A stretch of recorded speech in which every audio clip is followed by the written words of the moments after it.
Meeting থেকে বাড়ি ফেরার পথে মহিলা বিজেপি কর্মী তথা পঞ্চায়েত সদস্যকে শ্লীলতাহানির অভিযোগ। শাসক দল আশ্রিত দুষ্কৃতীদের বিরুদ্ধে ঘটনা খানাকুলের মারোখানা এলাকার। ঘটনার প্রতিবাদে রবিবার রাতে খানাকুল থানার সামনে বিক্ষোভ দেখায় বিজেপি কর্মীরা। আক্রান্ত ওই মহিলা বিজেপি কর্মীর অভিযোগ, সন্ধে মিটিং সেরে মারোখানায় বাড়ি ফেরার পথে মহিলাকে রাস্তায় একা পেয়ে তৃণমূল আশ্রিত 4 দুষ্কৃতী ওই মহিলাকে জোর করে শ্লীলতাহানি করে। ঘটনার জেরে খানাকুল থানায় খানাকুল বিধায়কের নেতৃত্বে বিক্ষোভ দেখায় বিজেপি কর্মীরা।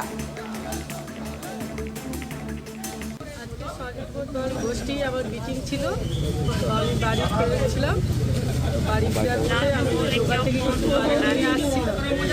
আসার সময় আবার কিছু মনে ছিল না, ভুলে গেছিলাম। আবার ঘুরে যাচ্ছিলাম, ঘুরে গিয়ে নিয়ে আসছি। তো পেছন পেছন ওরা আমাকে দেখেছিল, হয়তো 3-4 জন ছিল। আমি ভেবেছি ওরা গাড়িটা বন্ধ করেছে। আমি পেছন ঘুরে দেখলাম, আমি ভাবলাম যে পাশের বাড়ির ছেলে, আমি ভাবলাম যে যার বাড়ি যাবে, কিন্তু না, পেছন পেছন ঘুরে এসে আমাকে জাপটে ধরে শ্লীলতাহানির চেষ্টা করে। 15 বছর আগে, কিছুদিন আগে আমাকে ধর্ষণ করেছিল, কিন্তু এখন শ্লীলতাহানির চেষ্টা করেছিল। কারা ছিল ওরা? ওরা কারা ছিল? আমারই পাড়ার ছেলে। তারা কি দল করে, কোনো রাজনৈতিক দল করে? টিএমসি ওরা। সকলেই টিএমসি করে? সত্যি। আপনি কি কোনো দল করেন? আমি তো বিজেপি। দেখুন, এখন প্রায় রাত্রি 10টার কাছাকাছি হতে চলবে। এরকম সময় আমাদেরকে থানাতে আসতে হয়েছে, কারণ ঠিক আনুমানিক সময় 7টা নাগাদ আমাদের এক পঞ্চায়েত সদস্য মারোখানা অঞ্চলে উনি বাড়ি ফিরছিলেন। সেই সময় উনি বাড়ি ফিরছিলেন, মানে উনি মিটিং ছিল, ওনার স্বনির্ভর গোষ্ঠীর মিটিং ছিল। স্বনির্ভর গোষ্ঠীর মিটিং সেরে উনি বাড়ি ফিরছিলেন। তো বাড়ি ফেরার সময় অতর্কিতে 4 জন ওনার উপর হামলা করে। তো 4 জন ছিল, সবাই ওখানকার তৃণমূলের খুব নেতাকর্মী আছে। তো ওনাকে ধরে বিভিন্ন রকমভাবে হেনস্থা করা হয়। ভাষায় প্রকাশ করতে পারছি না ওটা।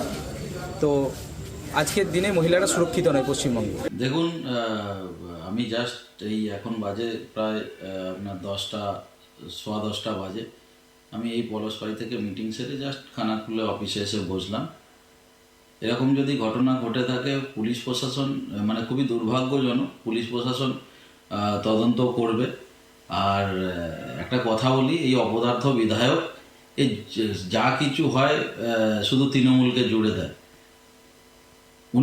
উনি অভিযোগ করছেন, পুলিশ তদন্ত করে দেখুক। এই ধরনের ঘটনা খুবই দুর্ভাগ্যজনক। আর যে এইসব যদি সত্যি প্রমাণিত হয়, তার দৃষ্টান্তমূলক শাস্তি হওয়া উচিত। সেটা আপনাদের দলের লোক হলেও? হ্যাঁ, একদম। দলের লোক কেন, যে কোনো লোক হলেই তার দৃষ্টান্তমূলক শাস্তি হওয়া উচিত। পুলিশ তদন্ত করবে, তদন্ত করতে চলবে। আমি লোকাল থেকে খবর নেব। আমি তো জানি না, এই আপনার মুখে শুনলাম আর দেখলাম যে বিধায়ক বলছেন পশ্চিমবাংলায় নাকি নারীরা সুরক্ষিত নয়, অথচ ওনাদেরই কেন্দ্রীয় সরকার একদম দরাজ সার্টিফিকেট দিচ্ছে যে পশ্চিমবাংলাতেই সব থেকে নারীরা বেশি সুরক্ষিত। তো এই অপদার্থ বিধায়ককে ইনি যখন তখন একটা ইস্যু খুঁজে নিয়ে এসে কিছু ওখানে থানায় বিক্ষোভ দেখাতে শুরু করে দেন। দেখেছেন কিছুদিন আগে নিজের মেয়েকেই নোংরা রাজনীতিতে নামিয়েছে।